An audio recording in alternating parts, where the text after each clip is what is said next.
G'day everybody, it's Brendan Crates here from Tasmania. That's a little island just under Australia that's often left off of maps. I've really been enjoying listening to That Would Be Rad lately, and the recent episodes, especially of the Australian UFO stories. Obviously, in Tasmania, we're very familiar with the Valentic disappearance of him. What is sort of Tasmania's coolest, creepiest legend? What is the story what's the best one, I suppose? And there are many. There are many great urban legends and things like that, paranormal encounters that came from Tasmania. But the one that really spoke to me is the haunting of Allison Road. Allison Road sort of has everything. There's the history, the murders and the crime and that aspect, but then there's also this aspect of a road that's in the middle of nowhere, and it's a bit spooky. And sometimes when people are driving down it alone, they see things. They see a girl on the side of the road, or they see an axe floating above the road, or their car mysteriously breaks down, or all of those kinds of really interesting things. And I think the real exciting, cool thing about Allison Road is so many people have a story of Allison Road. This isn't one and done ghost story. This is a ghost story with hundreds of people kind of saying they've had these exciting encounters.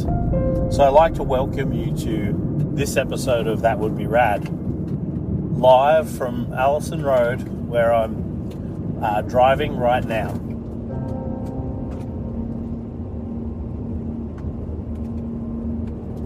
Unfortunately, I couldn't come out here at night. I've had to kind of fit it in on a work trip. But this is my first time driving down it in person. I heard the story many times. And even now, at sort of 1 in the afternoon, it's got a bit of a creepy vibe. It's very overcast. It's very quiet. There's no other cars. I'm on the lookout because I don't know where exactly it is for the infamous stump of Allison Road. And even when I pulled over earlier to start the recorder, swore that someone walked behind my car, but looked back and there was no one there.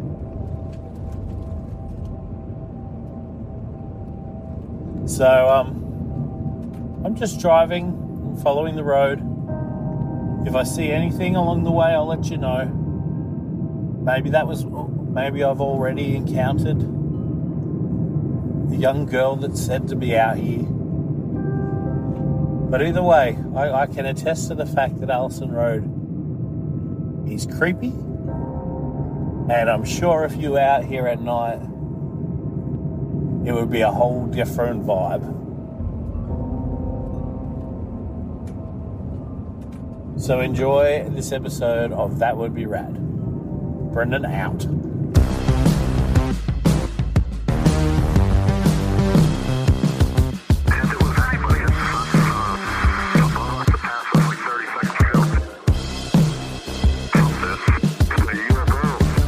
Welcome back to your favorite podcast, That Would Be Rad, a podcast that majors in 80s and 90s nostalgia, comic culture, all things paranormal, and minors in retro video games, tabletop RPGs, pre-internet mysteries, and raising our kids to be half as cool as we were back in the 80s.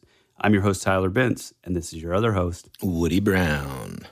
What's up, dude? Whew, man, listeners, what you just heard was actual on-location audio from our listener, Brendan Crates, who lives in Tasmania.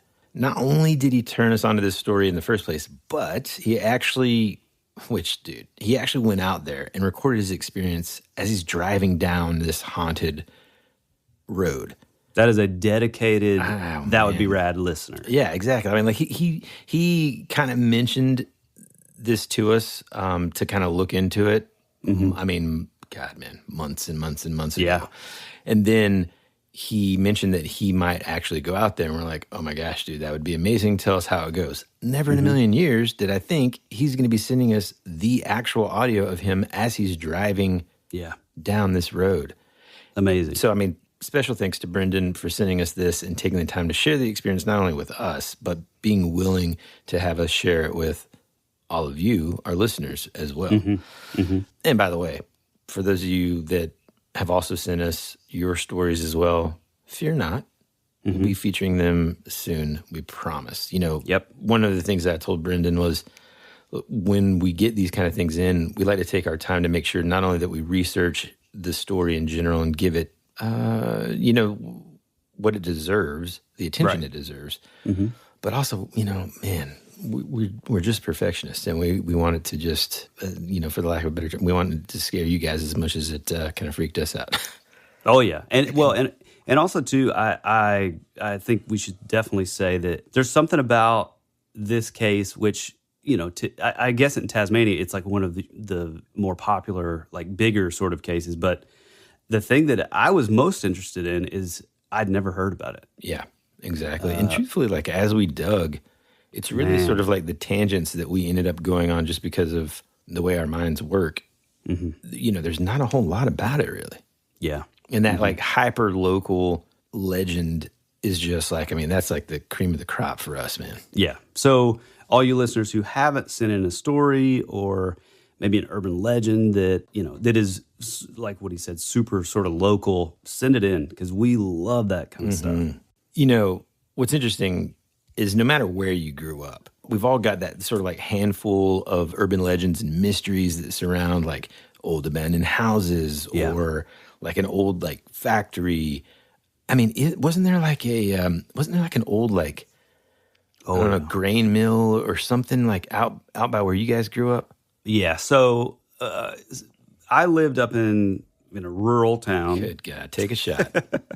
In Cleveland, Georgia, and there was this road called Cooley Woods Road. And what's interesting is like ever since I was a kid, my Aunt Linda, who was sort of my gateway into like the paranormal, and you know, she was kind of the one person I had to kind of go to in my family that was into all that stuff. Whoop, just hit the mic.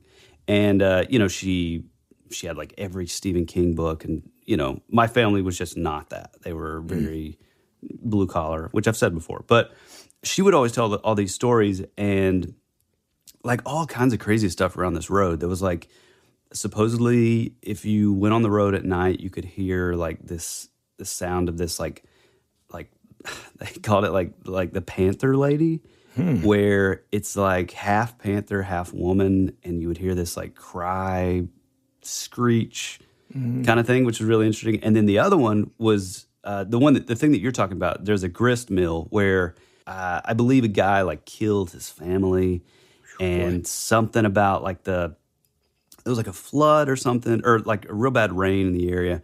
And I guess like the little pond out front like filled up, you know, like with rain. So it was overflowing.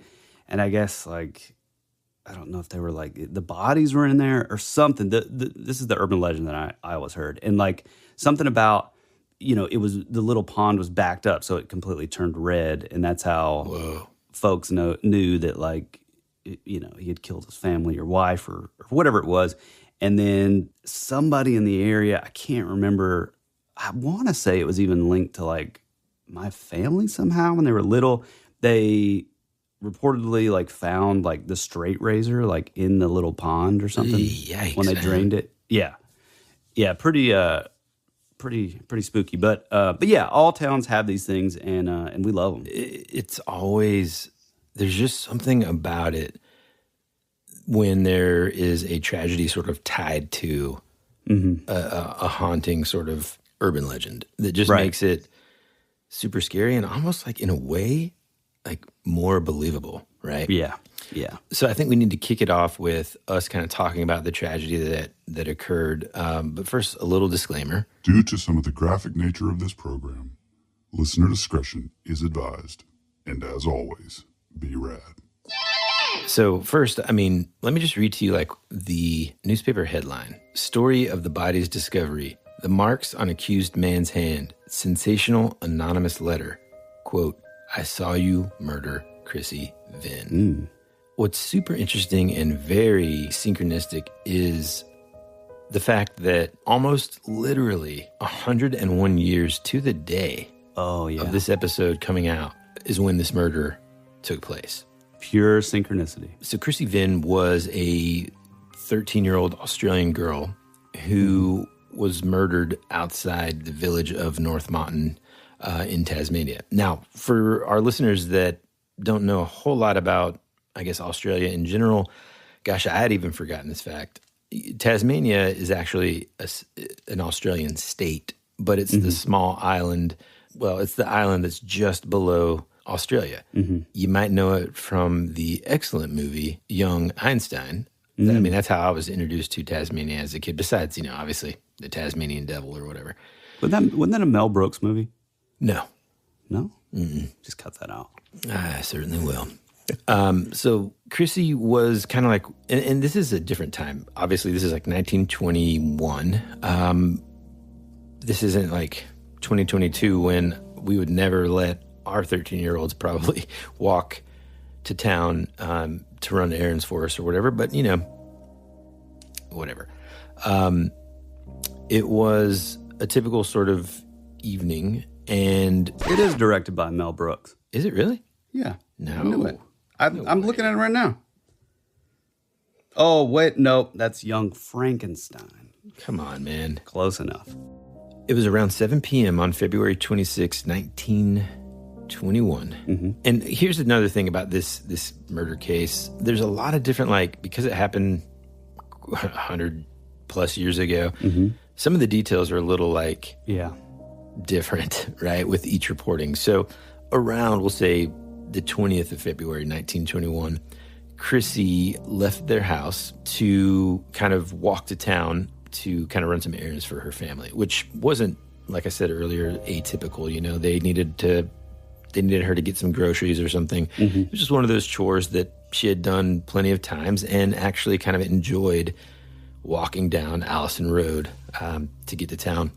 Which, by the way, I looked up, and the particular road that she would walk, which, God, it just shows how different things are now from then, is only 3 miles long. Right. She was 13 and would walk 3 miles back and forth. So later that evening, her mom started to become pretty concerned because she hadn't seen her daughter since earlier in the afternoon. So she actually went out, the mom actually went out to kind of search for her along the route that she knew Chrissie typically took. And, obviously didn't see anything that would cause her alarm. But again, she didn't find her daughter. So in the days that followed, tons of individuals kind of organized a search group in the surrounding area to find the missing young lady. And, there were several witnesses that had seen her on that afternoon walking along Allison Road and remembered seeing her along the road heading into town. But after that, didn't. So one of the things that kind of started cluing people into the potential that there might be some foul play here is that there were two boys, farm boys, who, while they were playing outside and helping their dad work, who was a farmer in his field, they heard what they thought to be like a girl's scream or someone's scream for help. But it was kind of brief and short, and so the boys kind of were like, maybe it was just, a noise in the wind or something that, whatever. Yeah. It wasn't until later, once people started searching, and this actually became sort of a news headline, that they kind of put two and two together and thought, well, maybe we heard this girl screaming. So it wasn't until March 1st that an official new search party gathered in an area just off of Allison Road. And how long was it from the time that her disappearance, this new search party? Yeah, so about 4 or 5 days. Okay. As this new search party was searching, a couple of the guys in the search party decided to search. I don't know why, but they decided to search several sort of these large tree stumps that were found at the location. And that's actually where they ended up finding Chrissie Venn's remains. She was inside a hollow in one of the trees, still wearing the same white dress that she had left home wearing. Yeah. You know, a lot of the details, again, over the years have become muddy. Some reports claim that the young girl was, you know, severely mutilated. Some of them even go as far as to say that the victim was decapitated. I saw where she had like a wire around her neck. So I think that was the official Yeah. cause of death was asphyxiation. But again, like there's a bunch of there's some reports that say that she had some sort of like clothing shoved forcibly in her mouth, a piece of I see like too that there was a hay baling wire was tied around the young girl's throat. Yeah. Although, according to one report, that they thought it was kind of to help moving the body, not to actually commit the the actual murder. I think the official cause said suffocation, which I did look into this, and as if this story isn't like tragic enough. I mean, it's, you know, Woody and I, we both have daughters, so it's just like, man, it really hits home. But I did look into that, and you know that it can take up to 3 to 4 minutes to die from suffocation. It's like, it's a lot longer than what you would see on a movie. So it's like, horrible. Yeah. And all this sort of intricate details aside, the fact that she was found in this tree trunk, which I think measured 9 feet tall, and then I think 16. Wait a minute, 9 feet tall. So I could be wrong. That's wild. That's not like humanly possible. There was she was like shoved. I mean, it was just like she's like smashed into this. And apparently her face was swollen. And again, disclaimer, pretty gruesome. Maggots were found around the mouth and eyes with the wire tightly around her neck. There was found a piece of white tape and a green ribbon around her waist. And she wore white petticoats. One interesting thing that I found also is that she had a gold chain bangle around her wrist and a gold wedding ring on her right hand, which was really interesting to me. I don't know what that could possibly be, but I mean, it definitely shows that there was other motives other than just like, hey, we're going to rob this kid, or, you know, whatever mundane explanation that somebody would just sort of throw out. Her dress was bloodied. The back of the dress was torn. 2 pieces of calico showing blood were around her knee, which I don't really know what that is. It also said that, which this is awful, but, and again, there's like 2 sort of, one thing I heard that like there were no signs of like molestation or anything like that. But then in the official medical report, it says that she had been outraged, which I looked that up because I didn't know what that meant. And outraged basically is sort of the word for assaulted. Like rape. Sexual back assault. then. Yeah, sexually assaulted. Ugh. Yeah, pretty bad. Well, initially there weren't really any, I guess, suspects, right? There were no witnesses to this crime. And it wasn't too long until a guy named George William King, which, boy, that just sounds like a serial killer's name. Yeah, right? For sure. Suspicion started to kind of fall on him pretty quickly for a lot of different reasons. But so George William King was a local farmer in the area and a friend of the family, primarily Chrissie Venn's mother, Ina. And he was also, a little twist here, a member of the search party that actually helped look for Chrissie. Yeah. But he actually wasn't a part of the group that found the young girl. He was like somewhere else when that happened. But he was present when the victim's body was removed from the tree. And some of the people around him, some of the locals, noticed that he had several scratch marks and cuts upon his hands, leading everybody to kind of question him, like, how did he get those? And so for the most part, people basically thought, let's see, he's got all these crazy marks on his hands. This girl's like shoved into this freaking tree stump. Yeah. I mean, it's got to be it. He'd also kind of been known to be seen sort of walking the road with Chrissie on multiple occasions previously. Right. So initially, when people started bringing to light these injuries that he had on his hands, he claimed that he got the injuries during the search with an incident with a log, like in the woods, like somewhere else. Oh, I got scratched up by this log. Later, he claimed that they could have been from the result of, quote, play fighting with his wife. Now, folks. Well, let me clarify that. So he had scratches all over his hands, but then he also had scratches on his face and like a busted lip. And that's what you're about to get into. That's where he said that he said, "Oh, we were play fighting. He had a young daughter, and there's some kind of game where, like, I guess him and his wife were like trying to see who the little girl would like come and give kisses to or whatever." And her wife accidentally like clawed and scratched his face, supposedly. His wife? Yeah. Man. Yeah. And, you know, here's the thing. It's very easy for me, for us, for you listening, 100 years later to kind of be like, that's it.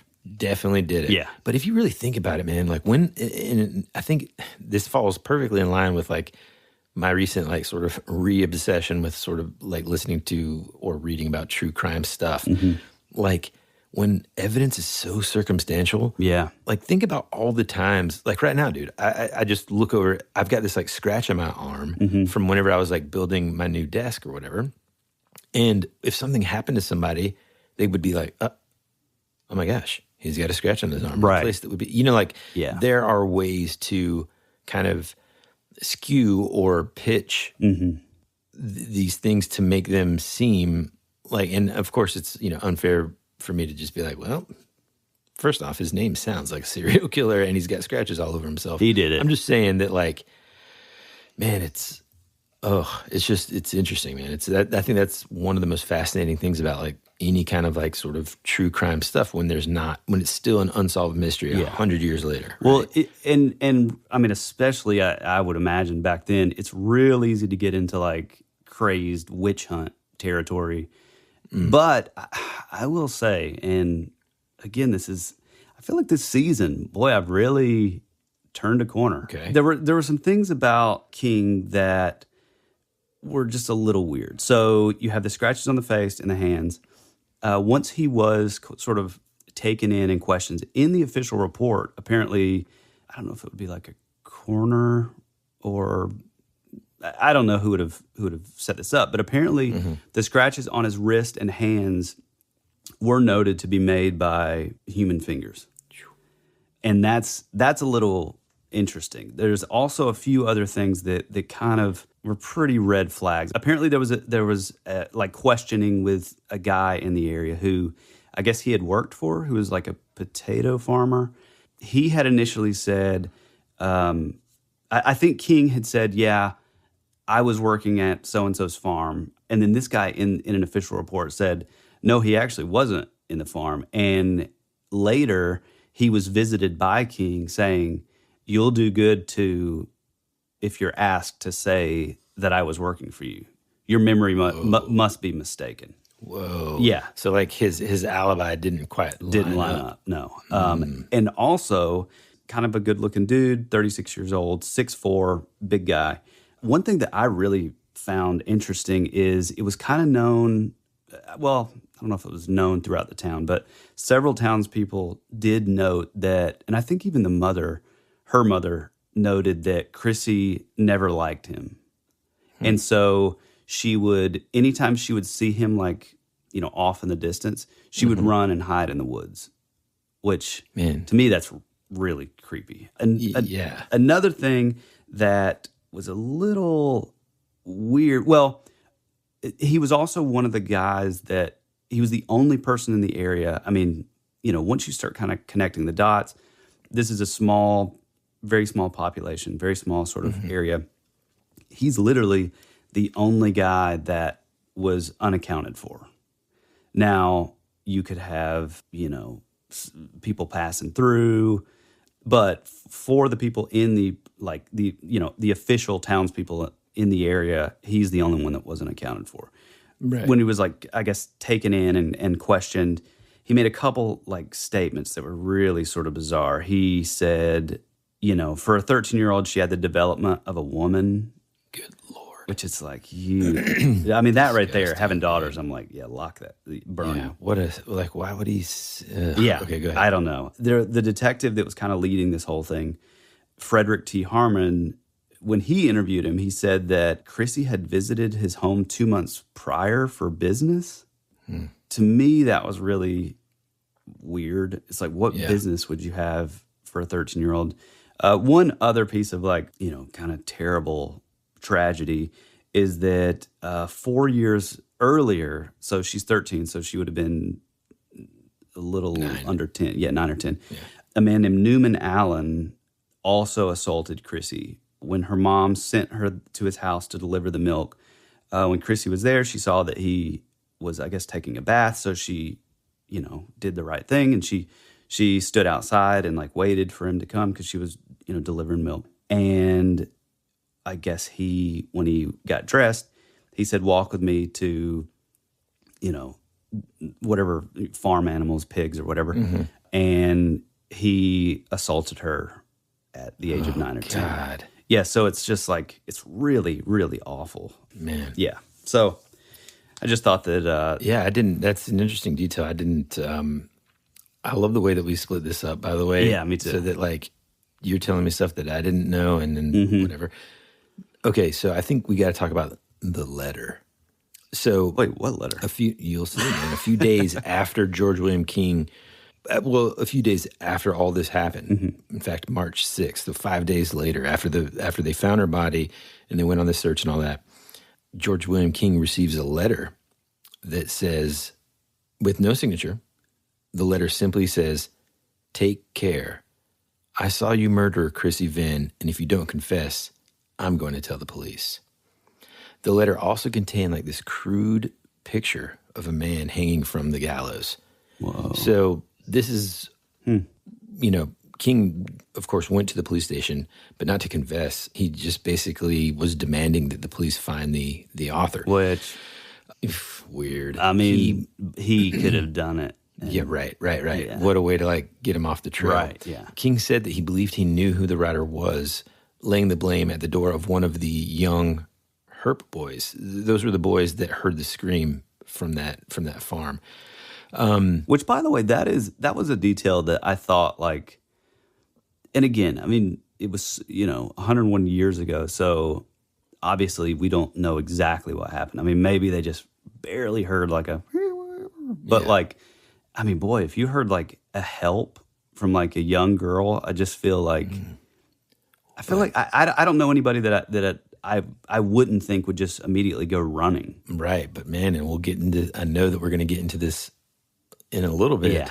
But there's some reasons why I wouldn't nowadays after reading a certain book, if you could catch my drift. Right? Mm-hmm. Because just like you said, that is a reason everybody would run to that, especially if it was a voice that you recognized. Anyway, we'll get there in a second. Yep. So this is kind of interesting that this detective that was working the case, Detective Harmon, stated that he hadn't found the author of the letter, but that he deducted it had been written by a woman. So needless to say, George William King gets arrested for the murder of Chrissie Venn. Right. He goes on trial. Several months later, obviously, August 14th, the trial began. Only 6 days later, the jury comes back with a returned verdict. George William King was found not guilty of the murder of Chrissie Venn. Right. Man. So, which I think I should add that during this time he was arrested, which kind of to me felt like the cops were we may not have evidence of this, but we're going to find some. So apparently he was also jailed for 157 days shortly after that for some other sort of crime, I guess, that he had committed. I couldn't find anything on that. It was kind of vague, but during the 157 days that he spent in jail, his life kind of fell apart. He lost his house. His wife had a mental breakdown because she was trying to do everything and had a small child. And once he got out, several years later he committed suicide. Yikes. Well, here's another interesting thing. So first, after the acquittal, the detective that who was leading the investigation was dismissed under the grounds of incompetence. There were also a couple other relatively good suspects that were dismissed without any further investigation or being interviewed because that detective was just so sort of like hyper-focused on George William King being the murderer. Right. Also, the coroner, got a bad reputation because of how they handled the case and kind of had altered findings and stuff, apparently. So there's like a bunch of sort of like weird stuff. And even though like someone a year later, like they had like apparently a confession, but it was easily disproven, no one else was ever named a person of interest in this murder case. Here's something that's interesting that I found, dude. Who was the confession from? Yeah, I don't know. Weird. Why would you do that? Well, here's something interesting, dude. So as I was researching this, and I mean, truly, this could literally end up being an entire separate episode. There's so much just crazy stuff about this. It's believed by some that potentially George William King was a member of a secret society called the Reachers. What? Yep. Wow. And so apparently his defense attorney is a guy named Albert, I'm going to mess up this last name, but Ogilvy. Ogilvy. Ogilvy, who would go on to become the premier of Tasmania later. Yep. And there's this like group of them that just like, we have these sort of, I don't know what you want to call them, like secret society. Conspiracy stuff about heads of state and stuff like that. Oh, like in the our country. Clintons. Yeah, I mean, like, exactly, dude, that same kind of stuff. So, like, this secret society called the Reachers, apparently they're saying that, like, maybe he was a member of that. They got him out of it. Again, because so much of the evidence was, kind of showing, that he was most likely the guy that did it. And then all of a sudden, 6 days later, the jury comes back, not guilty. Yeah. Now, well, I started digging. And also, how do we know that some of the folks in the jury weren't also part of the Reachers? Right. And so, like, I mean, again, I don't know how much you want to go into it, the Reachers, but there's a ton. I think maybe we save it for another thing, because there's some other very strange murders that surround in the area. There's also a bunch of like weird monuments that were sponsored by these people that are like, dude, I didn't find anything on these Reachers. Dude, I got super lucky. That's amazing. Also, dude, there's this guy that started writing this, I guess like a blog about these things in Tasmania. Somebody commented in code on his post about the Reachers. And there's like multiple posts, dude. This person is like communicating. I mean, do you want, I don't. No. Get into it, man. Let's get into it. Okay. I mean, we're definitely going to do a show. I just don't know much about him. So like, that's the thing. I didn't have a chance because it was so far, out there. Yeah. Just the fact that like I found that was like, oh my gosh, man. It was so last minute too. That's cool. It's amazing because it reminded me a lot of our Andrew WK episode with all like the ciphers and the codes and all that stuff. That somebody's commenting on this dude's board and doing it in code, and then someone else starts to communicate with that person in, I think once in German and then other codes.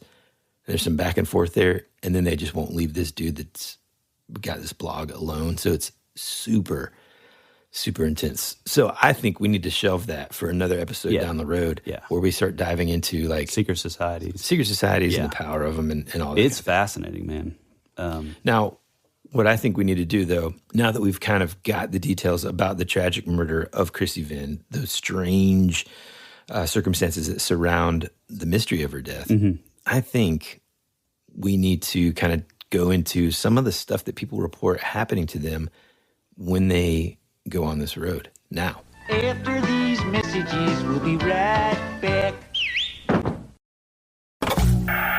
America's future can be determined by our dreams and our visions. It was very intense, bright light. For over 200 years, there have been reports of giant man-like creatures. From another dimension, another world, I don't know. The most intriguing mystery on the North American continent. Hey, this is Bryce Johnson from the Bigfoot Collectors Club, and you're listening to Tyler and Woody on That Would Be Rad, because that is rad. Due to some of the graphic nature of this program, listener discretion is advised. So, I'm back again. I've just stopped my car to kind of try and work out if I could find some of these areas that are kind of talked about when they're discussing Allison Road. The two key ones being the stump itself, which is apparently a little off from the road, and given that I don't have a local person to show me, I'm not sure if I'm going to be able to find it. I'm going to try. And then specifically, there's another part of the road called the Dip, which is mentioned in a few of the stories. I think I kind of passed through it, so I think, and it was a very creepy area, so I decided to, I reached the dead end at the end of Allison Road, so I turned around, I stopped to relieve myself while I was there, and I don't know, it could just be your eyes kind of playing tricks and things, but it felt very much, and it still does as I drove the car. I haven't seen any other cars as I've been out here. It feels like being watched a little bit. A couple of times I've seen flashes of white in the mirror and things like that, but again, like nothing.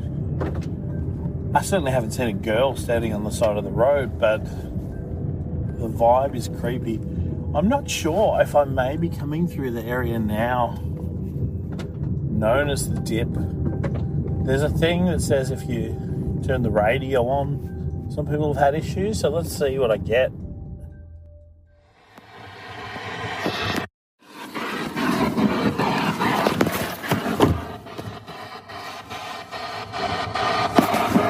I could swear that I heard a voice as I walked back to the car coming from the radio. Nothing now. Alright, we'll continue our drive.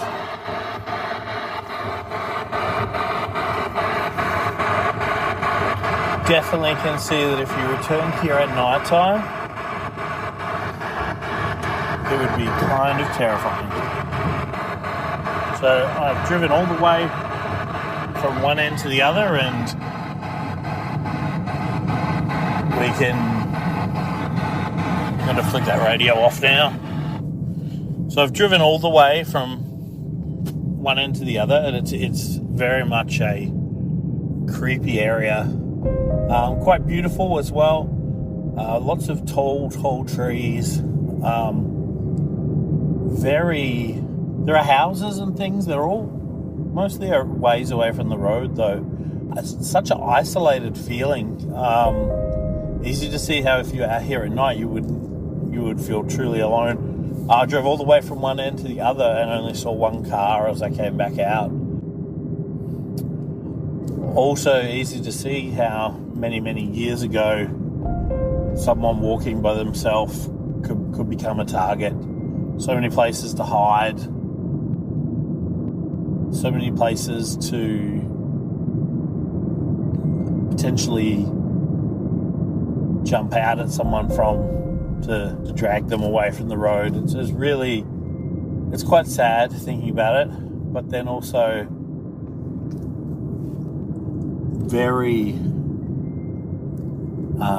very easy to see how it's become a sort of a local paranormal hotspot. So I've left Allison Road now. I'm on the road back out. While I didn't see anything concrete, certainly the vibes in there were very, very creepy. I had several moments where you'd see what felt like something out of the corner of your eye, or a white thing in the back, in the rear vision mirror. And I think probably a lot of that can be explained as my mind playing tricks on me.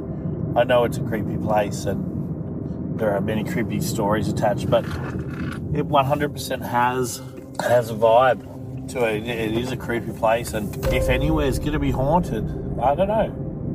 I I could imagine that might be a place. So yeah, hope some of that was helpful for you guys, and all those listeners, enjoy That Would Be Rad. Man. All right. So I know that when you guys were listening just now, you heard like that weird sort of, I don't know what you would call that, Tyler, like that's sort of like feedback sequence that was happening with the microphone when he was trying to see, when he was driving through that area that reportedly people talk about one of the things that happens on Allison Road is this radio signal disruption, right? Right.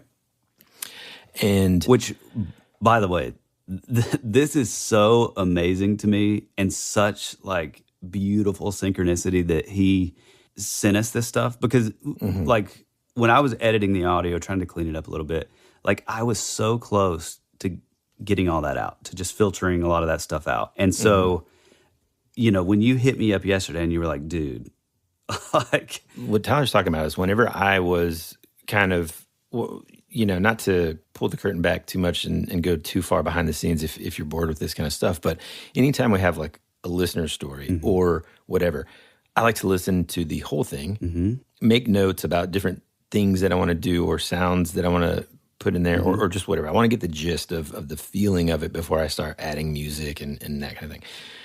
When I listen to this and he says, you know, like, I think this is the area when, and then it comes back and it's making that weird sound, I thought, I didn't really at first understand what was going on. I didn't either. And that's very weird, but, you know, I don't know.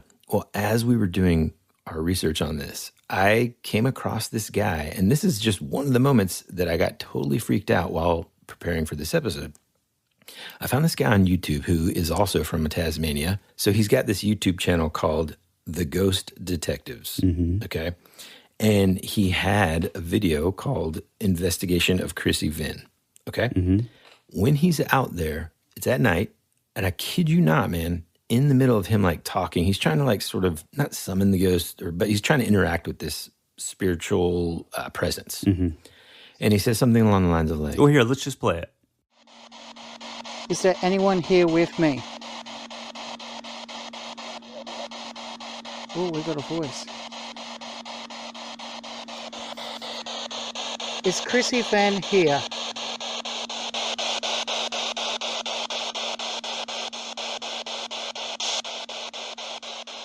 So when I heard that exact same signal coming from this guy's microphone, that blew my mind. Yeah, exactly. It's, you know, because it's like one thing if Brendan was out there and he just, maybe there was some sort of interference with his radio or something. I don't know. It freaked me out, dude. I could not believe that they both experienced the same sound. Yeah. And presumably didn't know that that was happening until they came back. Because that's another thing. Brendan sent us a message. It was like, man, I'm so sorry. I didn't know some of the things that would happen to him out there. And you might have caught it in the, you know, at the very, very top of the show. The mic would just cut out on him for no reason. And he didn't know. Yeah. It was just like he didn't know until he got back to, you know, I guess his house or whatever, that he noticed that. To me, the sound, that sort of intermittent kind of sound, almost something about, I mean, it doesn't, not exactly, but something about it feels like, do you remember when we were growing up and you have your cell phone beside your PC and like before it would ring, it would be like, yeah. Something about that, like signal coming through, which, I mean, again, you know, I mean, you could go in so many directions, but I mean, what was the guy, Brunelli? You're talking about Marcello Bacci. Bocce, that's it. Yeah. I mean, it kind of could lean into that, you know, if you do believe that there's some sort of, you know, spiritual kind of thing going on that's affecting electromagnetism, I guess, if you will, in the area. Yeah. But it's awesome. I'm so glad that you were able to, that you caught that. Because what's funny is I had watched that exact video while I was working, and I totally didn't even put two and two together. So yeah, man, I got like full body chills when I heard it because I just listened to, you know, our recording, and then I heard that, and I was just like, what? Yeah, that's awesome. It was mind blowing.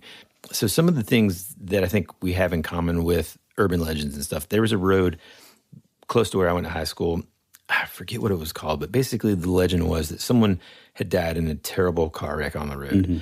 And there was a stop sign. Basically, a teenager had driven through a stop sign and then got into a bad wreck or whatever, and you know, unfortunately died or whatever. Kind of like your Dead Man's Curve urban legend. Yeah, that kind of thing. Yeah. But the stop sign was at the top of this like hill. And the legend goes that like if you put your car in neutral. Oh, I know these. Right there, the car would pull up, right? I think that legend is you know, found in all over the place. And you know, truly, I tried it with my friends. It didn't work. but maybe the car moved a little bit and you're like, So like the scary part is that you're going uphill, something's pulling you up to the stop sign or whatever. Which it is interesting that you say that, not to derail you, but it is interesting just how many of those like, Crybaby Mill type things and like Gravity Hill or whatever. And a lot of times those are like it's sort of a trick of the eye. Like it's actually not downhill. Right. It's sort of, but I do love that that's such a common thing, in on pretty much every small town. Yeah, man. It's like that's another thing that's just equally as fascinating is where do those things like originate? Yeah. Well, and what's weird is like we had I can't remember what it was called, but it was like one of those Gravity Hill things. But when I moved to Alabama back in like my other band days, long time ago, there was a place there where I guess for some reason a criminal guy was like hung by this tree, and the whole town was which is really kind of morbid to think about. Back in the day, like the whole town would just show up to watch this dude be hanged, and he was hung by this huge oak tree. And so the myth was like you pull your car up, and you can be like 10 foot away, you put it in neutral, and your car will slowly start like pulling itself to the tree. So yeah, I'm with you. I don't know where that sort of like anthropology of that folklore comes from, but which Ann and I were talking about this the other day. It's an absolute tragedy that's not what I got my degree in, like anthropology. Oh yeah. How did I? Yeah. Anyways, I don't want to digress too much. Well, that's why we have the podcast. Yeah, this is true. I mean, it's giving me the opportunity to just like learn a bunch of stuff. Yeah. So here's the kind of the mystery and the legend that surrounds this haunted road. There are really, as you heard Brendan talk about in the audio, there's two things that people kind of go out there to try to find and see. One is the tree stump. The other is this area called the Dip. And that's where most of the activity is reported. People will have car engine problems. Like they report driving through that area and then all of a sudden their car just like completely shutting off. And like the axe thing you were talking about? What is that? Yeah. So like some people will report that they see like an axe floating through the air, or that they will see a young girl, or that they'll hear a young girl's voice, like if the windows are rolled down. In that video that I found about this, and I really do encourage everybody to go give this guy some love and some traffic, the Ghost Detectives on YouTube, you can actually hear a girl's voice, man, when he's asking questions and doing all this kind of stuff. And it's so freaky. But yeah. And we would be remiss not to mention that, I mean, again, this is like deeply mired in tragedy. I mean, it really is awful, awful story. But like, again, it, because of what she was wearing, it lends itself to, the eventuality of the lady in white sort of myth or urban legend. Yeah. Before we get into what we think and all the other different things that it connects to, let's just real quick. Another one of the urban legends is that there's like the hitchhiker who it's like a young girl. They pick her up. They're like talking or whatever. They look in the back seat, vanished. Which isn't that the exact same? Dude, that's kind of like mine. Well, yours and the girl from Lake Lanier that drove off the bridge. Yeah. Yep. Man. Yeah. And again, that's another one. It's like, where do these sort of like tropes, where do they come from? I mean, that's odd. That's the main thing is like, there's radio interference, their cars kind of mess up and stall, apparitions of a young female in white they've seen, all of that kind of thing. I did see which Brendan kind of sort of alludes to, is the idea that like, you look in your rear view or you look in your mirror and you see someone like behind you or walking behind your vehicle. Like that's another fairly common one too, which... Yeah, even like when he was describing like getting back in the car and just having that weird like overwhelming feeling of like just something. Yeah. Yeah. I don't know if you've ever experienced that. It's not anything that I certainly like go looking for, but there is something like really exciting about that feeling, right? You get that weird vibe and you're just like, not now. Like, I don't want that in my house. Yeah. right? Yeah. And like I said, I'm not actively searching that kind of stuff out. Well, it's exciting after as a you've kid. left I mean, and like when you're like safe. yeah. And you do like 1,000 rosaries or something. Right. Could have just don't know anything about Catholicism. Okay, dude, this is the part where I think we need to dive into some of the other stuff, the connective tissue for all the things that we've been reading over the past like year and a half, and for you, like much longer than that. But there's a lot of these things that I kind of text you about when I was like, dude, what about this? What about this? That surround this, even just her murder, that like I think is really fascinating, that I kind of want to dive into. Oh, I love, now this is like my bread and butter here. So I immediately kind of had that feeling of so the story within itself is, again, tragic, and it's kind of grisly and like pretty terrible, but there's something to me about just a few things not quite adding up, and then mainly like that she was stuffed in a tree, and to me that's like, for some reason it immediately kind of takes me back to Kill a Mockingbird, and there's just like something that's just not. It's just really unsettling about that. And I didn't even know about the Reachers, like the secret society thing. But I do think that there could be something to the, and again, we're just completely speculating. Yeah, this is not us trying to solve the mystery. Yeah. This is us presenting all of these incredibly strange potential possibilities of what went on here, including George William King just being a murderer that got away with it, right? Yeah, which honestly, I think there's a strong possibility that it was him. And he probably didn't commit suicide. He probably got killed by the Reachers. Well, just saying. Could be, yeah. But like, usually I would lean into like it being something supernatural or paranormal. But like, man, there's a lot of things that don't quite cut it with this guy, especially, the idea that she didn't like him, But so this is sort of the area where we kind of go off the rails, and we just sort of let our minds wander and let our imaginations kind of run wild with this. Yeah. I'm currently reading the book by the author Tim Marchenko called Disembodied Voices, and it's taking me so long to read because it's like I can't think.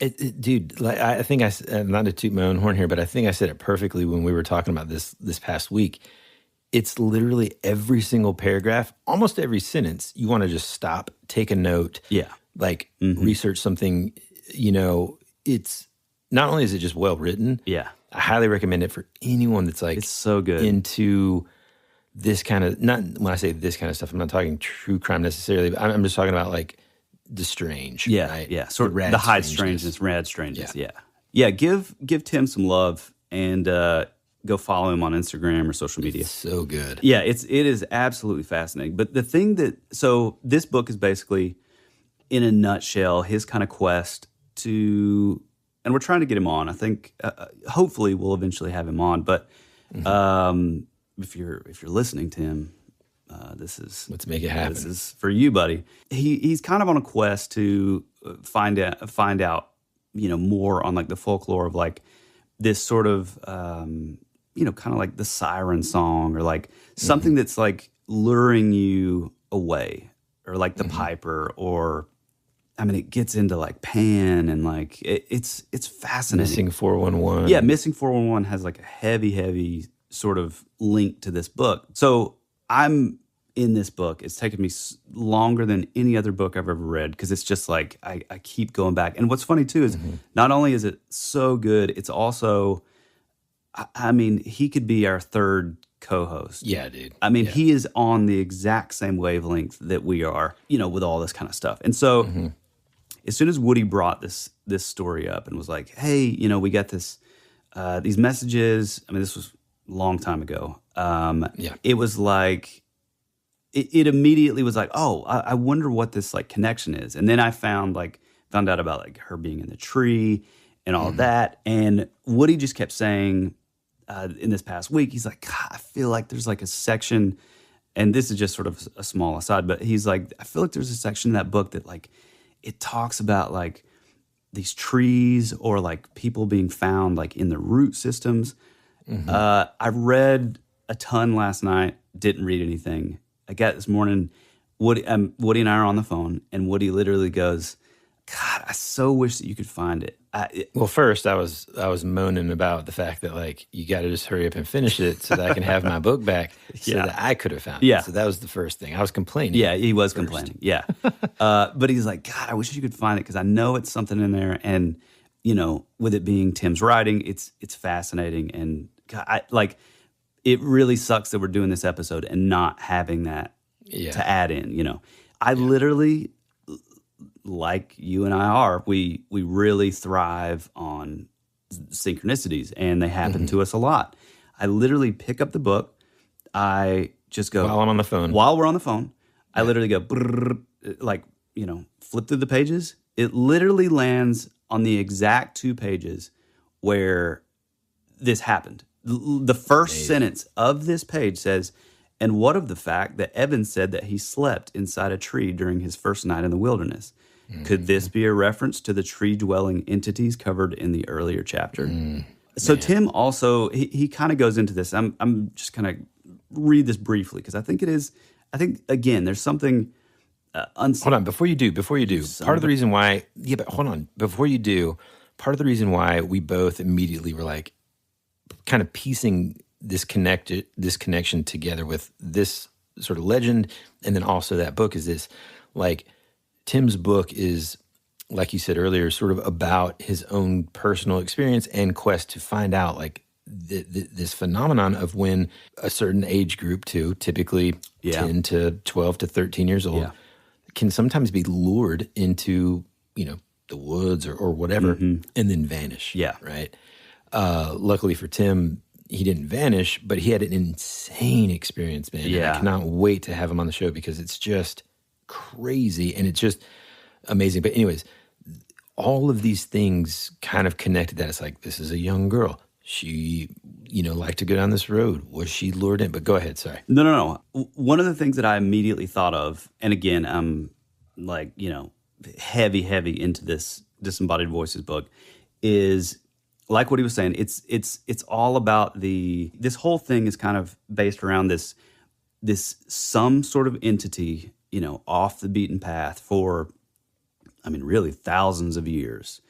And, you know, a lot of sort of things tying to that is like, oh, well, you know, is it the god Pan, to all around the world, like all these international kind of things of like, you know, luring children off the path, you know, the siren pulling people, the will-o'-the-wisp, there's so many sort of amazing characters and creatures that he kind of brings up. And you do kind of get this overall vibe that like this is a really common thing like throughout history and throughout, you know, various folklore across the globe.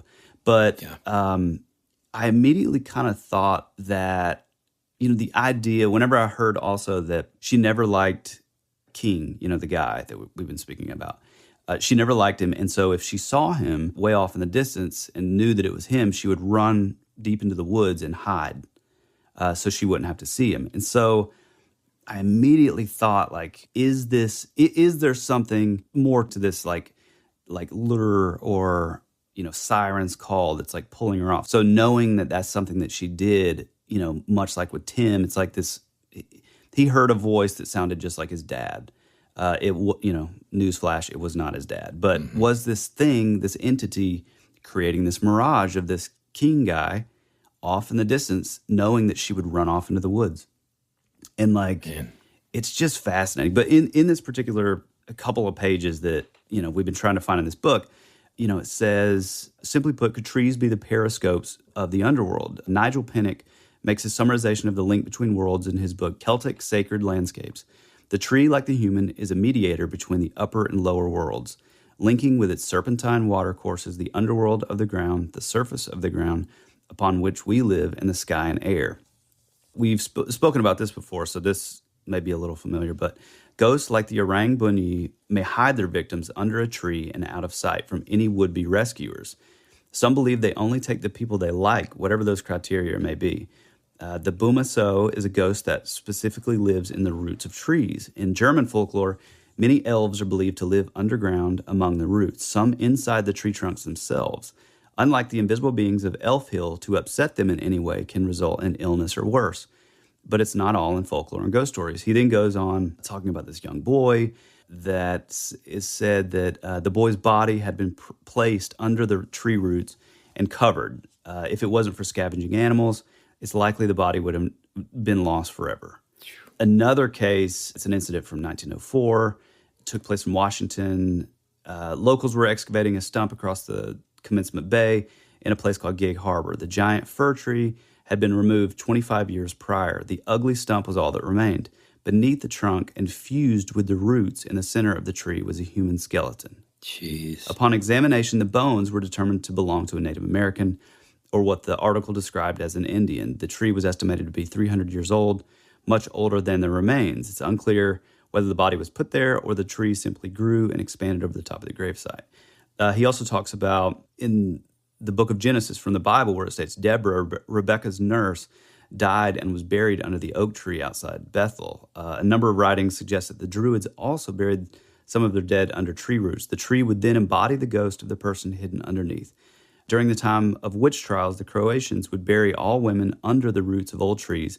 If they were suspected of witchcraft, the roots and branches would bind them to the earth, leaving them unable to ascend to heaven, acting somewhat like the organic bars of a prison cell. So it's like, we're not saying that this is, for sure what we believe, because, again, there's a lot of this that I lean into Mr. King. But it is pretty fascinating. And it is, there's a lot of weird occurrences, now after the fact.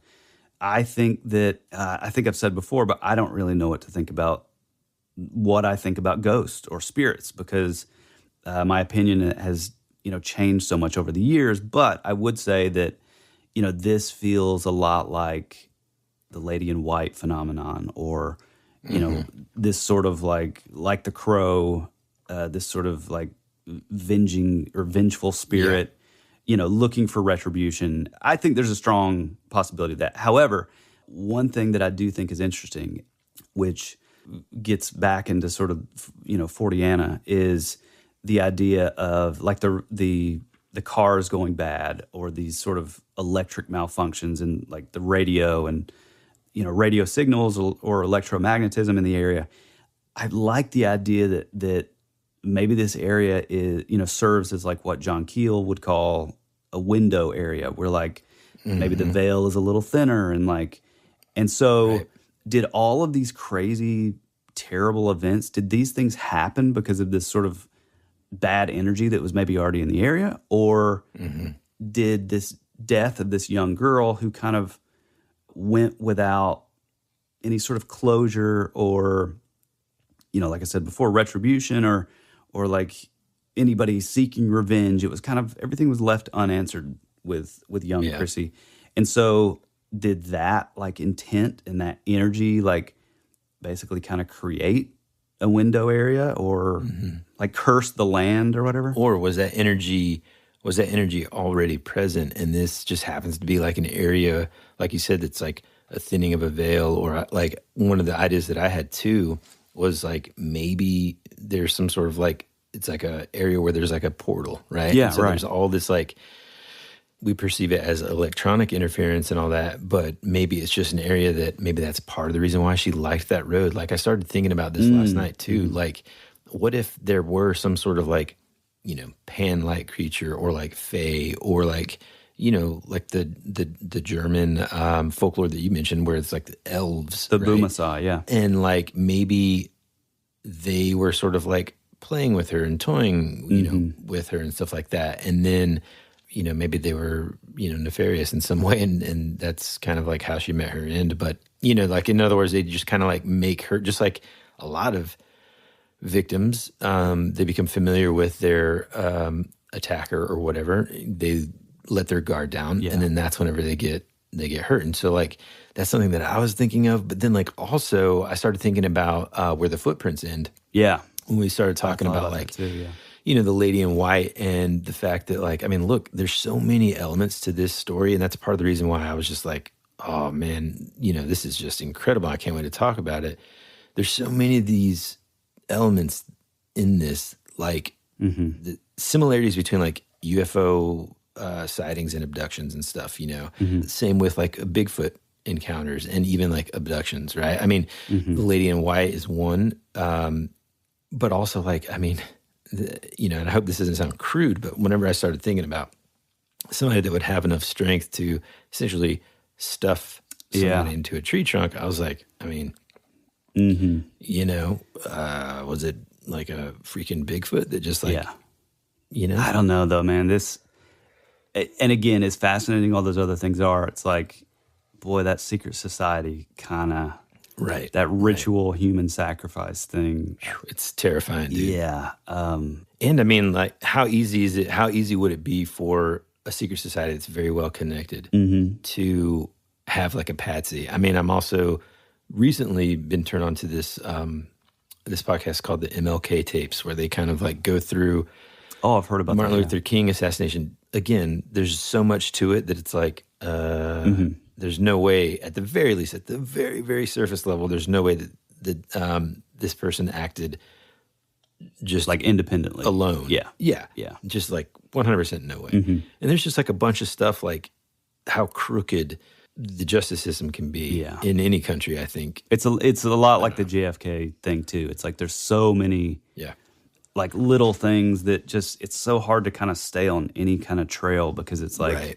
And then you wonder, is that their purpose too? Yeah, right? Exactly. 100%. It's like a total psyop, it's like, like disinformation agents like coming in and like, I think this particular case has a lot of those elements. I will say there is, if you're looking at it from sort of a ritual type thing with this secret society of the Reachers. I keep wanting to say the Founders, which that's another terrible, terrible secret society. But there's something that for some reason, I can't stop thinking about her having like a wedding ring on. I didn't read that, man. That's interesting. Yeah. So she had a wedding ring, and then on her right hand, and then on her left arm, she had like a gold bracelet with like a gold bangle. So like, I don't know. I mean, it definitely shows that whoever did this didn't need money, right. Which, the guy's,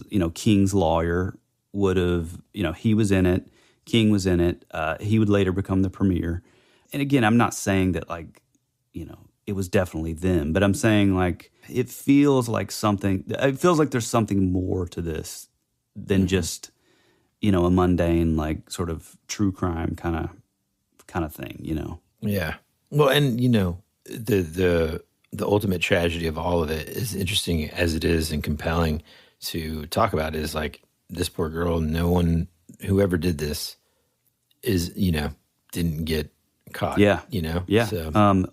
One thing that you were saying earlier is like, I do kind of like. Well, I don't like the idea, but I do find this idea interesting that like maybe it was sort of the long game, if you want to look into like the disembodied voices sort of area of like, maybe this alluring thing, this like, will-o'-the-wisp, these lights, these like voices that maybe she'd been hearing for a long time. She would walk this road basically almost daily, there and back, I mean, it's 6 miles, so like you were saying earlier, it's like, the whole point is to kind of like get people to let their guard down. And so she was comfortable enough in the area that like, if she saw him, she would run. So like, or, run out into the woods. And I don't know, man, just that idea of like sort of luring you into the woods and then to your doom.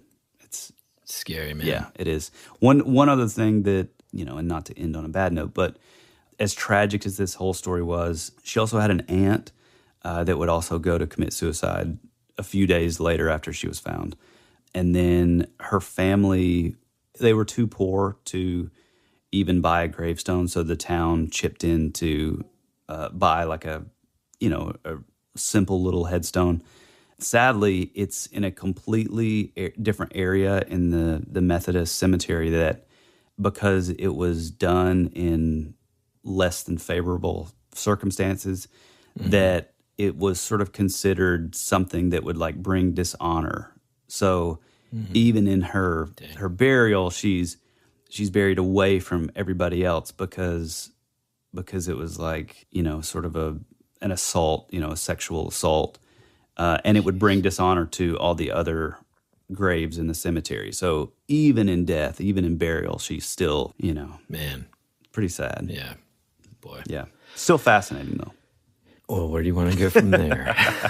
I don't know. I mean, I guess that's pretty much it. I mean, I feel like we threw out a bunch of, kind of the stuff that we're into with, Pan and the Fae and all that kind of stuff. I feel like, we've sort of explored like how this could possibly sort of fit in that box. Yeah, man. It's all, it's one of, like I said multiple times in the show, this is a case where no matter what happened, whether it was just sort of flesh and bone bad guy, if you will, or, some sort of thinning of the veil and some sort of like creature enticing this young lady to get closer and making its attack at that point, or, a group of freaking aliens that just happen to be there. Whatever it is. Something about that tree, though, man. Yeah, no, man. I mean, why wouldn't you just bury her off in the woods? Nobody would ever find them. Right. But stick it in this giant tree? Like, yeah, no. It's weird. God, I wish, man, we need to like bring that up to our buddy's wife, Anna, who is really good on the psychology piece of things and try to, and see what her thoughts are. And if that's some sort of display of like power or some sort of like trophy type thing. One thing before we go, one thing that I read that I thought is pretty interesting, just to think about, because I was very much like interested in this idea of like trees potentially being like a portal or a doorway to, another dimension or whatever. And now I know, again, we're getting out there with some of this thought process, but man, I just like talking about this stuff. And I know you listeners, you probably don't have a lot of friends at work that like to talk about this stuff too.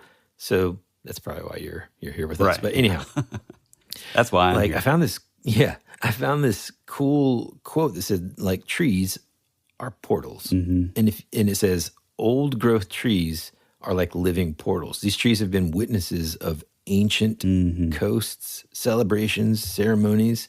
They are the connectors, the ones who will remember today's songs and dances when we, the people, are gone.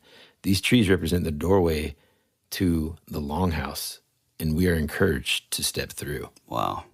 Yeah. That's amazing. Intense, right? But like if you start to think about it and forget about the portal part, a lot of these trees, think about it, man. I mean, they've seen generation upon generation upon generation of people. I say see. Yeah.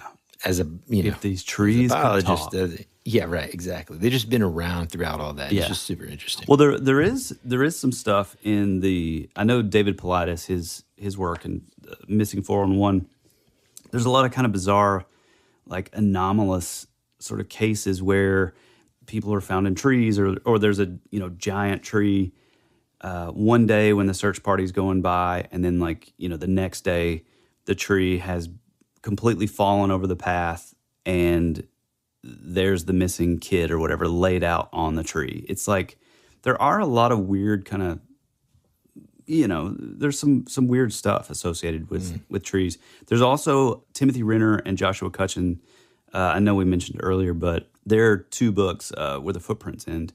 I bought you the first book, but I think in the second book they get a little more into the tree stuff too. So we'll have to dig in the second part. Yeah. Awesome, man. Well, again, thank you, Brendan, for sending us this incredible story and for, basically being brave enough to drive down that dang scary road. Yeah.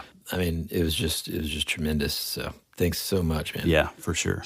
If you want to talk to us or reach out, hit us up on Instagram at That Would Be Rad. We have a great little community. I always say we have just such an awesome little That Would Be Rad family. So, join us. If you have anything to tell us, hit us up in our DMs, or like I always say, if it's more long form, feel free to shoot us an email, voice memo, or essay, whatever, to thatwouldberadpod@gmail.com. Also, I always kind of forget to say this, but I think it's important. If you like the show and you're a long-time listener or a first-time listener, just go and tell one friend about the show. That's all we ask, because just like that, we double our listeners. Also, go give us a 5-star review on iTunes. I know you can do it now on Spotify. Don't even bother if you don't feel like doing a 5-star. But Yeah, put in the work if you like the show, and that's how we get in front of more listeners. Yeah, and like Tyler said, if there's something that you want us to cover, not even necessarily a personal experience of yours, but if you know of a story that, is local to your hometown, or maybe you want us to dive a little bit deeper and have a part 2 to one of our previous episodes in season 1 or season 2, whatever it is, always feel free to reach out to us. We love that kind of stuff, and if we can make it happen, we will. So, so anything else, bro? I think that's it. So like we always say, we love you, we appreciate you, and as always, be rad. That's the way it goes.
Time where I just needed some sunshine. You were already dead, for you became a ghost. You always said our future would be a parade of flowers, but now all that's left is a single rose.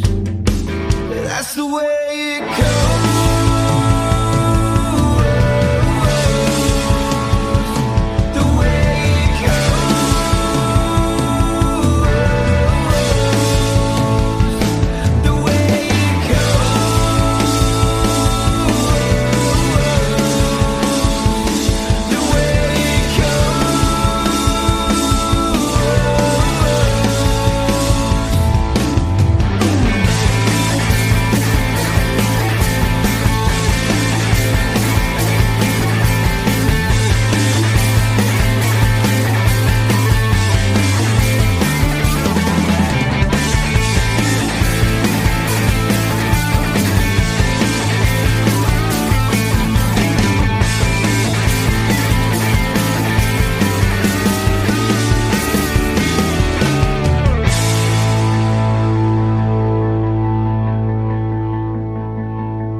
Dude, what about that secret society stuff? Dude, what the man? I know, man. I didn't know. It's nuts, bro. Yeah, I didn't know. And I mean, like, when I started like reading the code and stuff, and this guy's talking about him, it is just wow, dude. Like multiple languages? No, well, yeah, but also just like there's like religious undertones and stuff, and stuff about like the Vatican and like just crazy stuff, man. Hold on, let me read one of the messages here. Well, real quick though, so are the Reachers like? I mean, obviously it was around back then, but I mean, is it still kind of going strong? Hold on just a second. I mean, I guess it would have to be if it's. Yeah, I mean, they're like this guy is saying like on his, he's got. I mean, there's tons of posts, dude. So I didn't get a chance to go through it, but like he's basically saying, yeah, active, alive and well. Many of the government people are like involved in it. I mean, just weird stuff. Which, I mean, I don't want to get... Jesus. Sorry, man. That is so loud. Which, I mean, you know, not to like try to solve something by, you know, using sort of modern hindsight, but, you know, I mean, there is a lot of sort of history in that, like ritual child abuse, ritual child sacrifice with like these secret societies. So, right, dude. And again, I mean, heck, you look at the Bohemian Grove and like, you know, they have like the effigy of like the mock human sacrifice. And like, I mean, hell, maybe the whole tree thing was literally part of the ritual. And beyond that, I mean, I know that we can't find like an exact number of like how big this thing is, but to like lift somebody up, you know, I think they said that she was around like 120, 130 pounds, you know, to lift somebody up and then put her, you know, this huge tall, you know, stump, tree, whatever, and then put her in this thing. Like, I mean, hell, maybe it was a whole group, dude. Yeah. I mean, that's certainly one theory that, you know.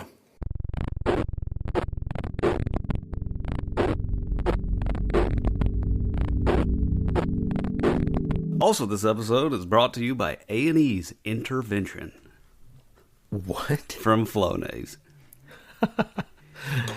Dang it. Okay. Here's another Ohio call. God bless, man. Oh, man, these freaking... God, we do sound like a bunch of... We're like... We've turned into the old Muppets, dude. Yeah. Yeah, any millennial or like Gen Zer is like, this is the lamest podcast ever. I'm like, man, I had a real bad case of diarrhea last night.